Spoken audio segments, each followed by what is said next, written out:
Assalamualaikum warahmatullahi wabarakatuh. Teman-teman, bagaimana kabarnya hari ini? Selamat datang saya ucapkan di channel Ternak Kelinci ini. Oke, untuk hari ini sebenarnya banyak yang akan kita bahas, cuman kita akan share informasi pelan-pelan, dikit-dikit, tapi insya Allah itu akan membawa manfaat buat kita sebagai penghobi kelinci. Oke, teman-teman sekalian, tema hari ini kita akan berfokus kepada harga kelinci Angora ya. Karena kenapa? Karena kelinci Angora ini adalah salah satu jenis kelinci yang sangat menjadi favorit banyak pemelihara, mau itu yang sudah lama atau yang sudah baru. Kalau yang sudah baru mungkin akan sangat penasaran sekali apakah ini kelinci Angora ini. Dan untuk teman-teman yang sudah lama bergelut di perkelincian, saatnya teman-teman akan naik kelas ketika akan memelihara kelinci Angora ini. Nah, pertanyaannya adalah berapa sih harga kelinci Angora ini? Oke, sebelum ini terjawab secara pasti, ada baiknya teman-teman mengetahui terlebih dahulu ya, apa sih faktor yang akan menyebabkan harga dari kelinci Angora. Karena begini teman-teman, banyak sekali variasi harga dari sebuah benda, terutama kalau yang sekarang kita berbicara tentang kelinci Angora tentunya ya. Nah, ketika kita berbicara sebuah objek, dalam hal ini adalah kelinci Angora, tentu ada beberapa pertimbangan yang menjadi patokan apakah kelinci ini mahal atau murah atau sedang. Nah, kalau dipukul rata jelas tidak bisa karena tergantung kualitasnya. Apakah kelinci ini kelasnya biasa saja atau kelas yang istimewa. Nah, kita akan paparkan beberapa hal yang menjadi tolak ukur atau patokan dari harga kelinci Angora tersebut. Oke, yang pertama adalah umur. Umur dari kelinci Angora ini akan sangat berpengaruh sekali dengan harga yang akan menjadi harga jualnya. Nah, berapa sih umur Angora yang layak untuk dijual? Sebenarnya sih akan lebih aman ketika teman-teman itu memindah tangankan kelinci Angora ini ketika dia sudah melewati masa kritis. Artinya apa?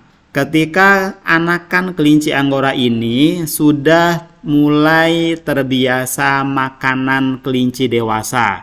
Jadi periodenya itu kan ketika sudah bisa minum ASI, akan belajar makan makanan kelinci normalnya ketika nanti dia dewasa.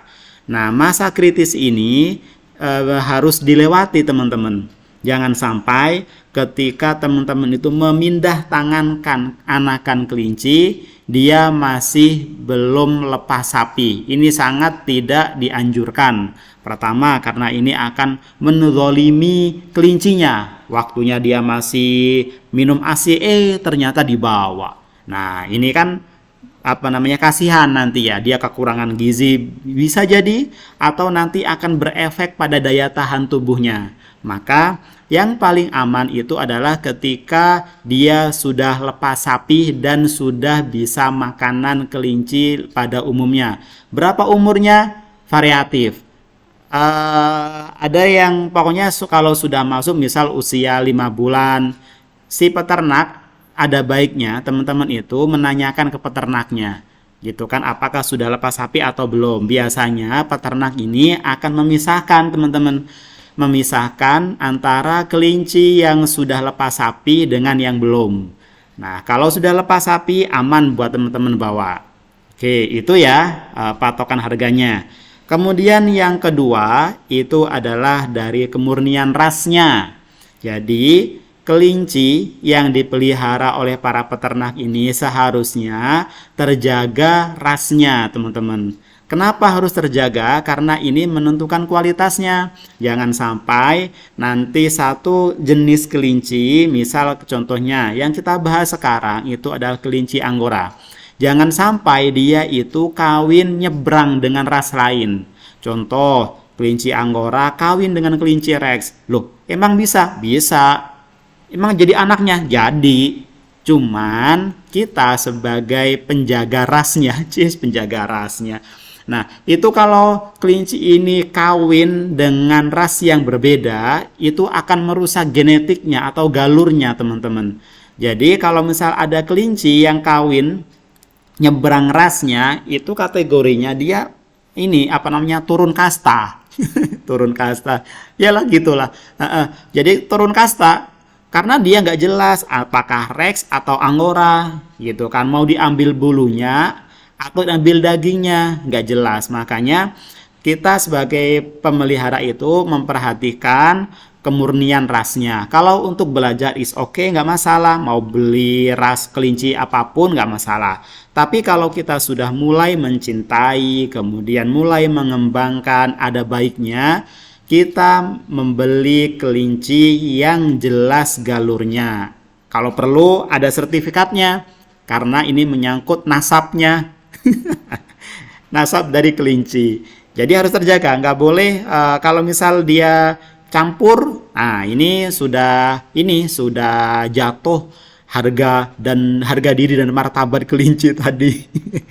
Karena sudah nggak jelas galurnya. Itu ya, kedua ya, kemurnian ras. Kemudian yang ketiga, orientasi nanti teman-teman itu arahnya kemana. Apakah arahnya itu menjadi hanya penghobi, dalam artian hanya kualitas pet. Jadi memang jalurnya sudah oke, sudah sesuai, tidak tercampur dengan genetik yang lain. Misal kelinci Angora ya benar-benar dikawinkan dengan kelinci Angora. Tapi ada kelas-kelasnya, teman-teman. Ada kelas-kelasnya, meskipun itu masih di dalam galur murni. Kelas yang paling tinggi itu adalah kelas show. Jadi kelinci-kelinci yang nanti diikutkan dalam kompetisi ini akan mulai disortir. Gitu ya. Jadi tidak sembarangan kalau kelinci yang mau ikut kompetisi, harus mulai dari awal itu dibedakan. Makanannya juga dibedakan, perawatannya dibedakan. Pokoknya serba istimewa deh. Gitu ya. Nah, ini yang paling tinggi itu ya kelas show. Kemudian ada yang biasa-biasa aja. Nah, ini medium. Medium galurnya murni tapi masih tahap seleksi atau masih persiapan untuk dimasukkan ke dalam kelas show, namanya kelas pet ya. Jadi seperti yang dipelihara oleh kebanyakan dari peternak yang menjaga galurnya. Jadi ini nanti akan kualitasnya tidak bisa disamakan dengan yang sudah benar-benar tersaring atau benar-benar memiliki kualitas unggul gitu. Jadi untuk kelasnya, orientasinya teman-teman harus perhatikan apakah yang teman-teman beli itu kelas show atau kelas pet. Jadi tidak bisa dipukul rata. Nah, itu adalah 3 faktor ketika kita akan memelihara kelinci Angora, atau misal teman-teman sibuk cari-cari informasi berapa harga kelinci Angora gitu kan. Tidak bisa ditentukan secara pasti karena ada beberapa faktor yang harus dipertimbangkan. Normalnya berapa sih? Kalau yang paling kecil kadang-kadang harga 600 itu biasanya udah paling murah. Kalau untuk galur murni ya, itu 600.000 itu sudah paling murah.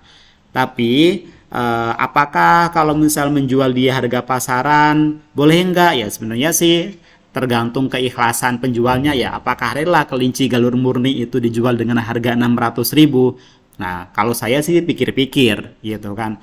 Nah, itu teman-teman sekalian informasi seputar harga kelinci Angora. Semoga teman-teman ketika akan membeli mempunyai pertimbangan yang jelas, kemudian tahu kenapa kok harganya kok mahal banget? Ya memang galur murni. Kita nggak bisa menyalahkan kan, memang kualitasnya bagus. Oke, terima kasih sudah berkunjung di channel Ternak Kelinci dan semoga sharing kali ini bermanfaat. Saya ucapkan wassalamualaikum warahmatullahi wabarakatuh.